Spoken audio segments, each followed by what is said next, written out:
In this video, I will show you how to fix Ubisoft Connect Login Error Dolphin-028 quickly and easily. First, right-click on the taskbar and open Task Manager.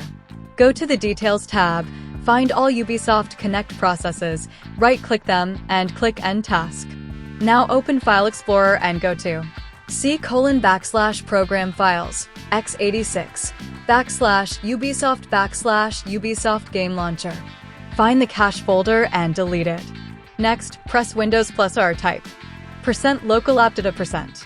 Press Enter, open the Ubisoft Game Launcher folder, and delete the cache folder there as well.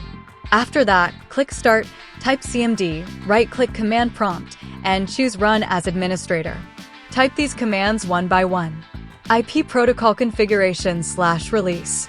IP protocol configuration/renew. Once done, restart your PC and launch Ubisoft Connect again. If the error still appears, download and install Cloudflare WARP VPN. Open it, turn it on, wait until it shows connected, then relaunch Ubisoft Connect. This should fix Ubisoft Connect Error Dolphin-028. If this helped you, subscribe to the channel and press the bell icon for more quick fixes.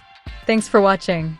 Gave him a strong will, strong mind causes mayhem. We could change the world, change times, rearrange them. Staying on pace, running the race. Life is a chase, I don't want a place. I wanna be first, work till it hurts. Dehydrated thirst till I'm in a hearse. High ambitions in the right mind can take you so far. It's like you lived a few lifetimes.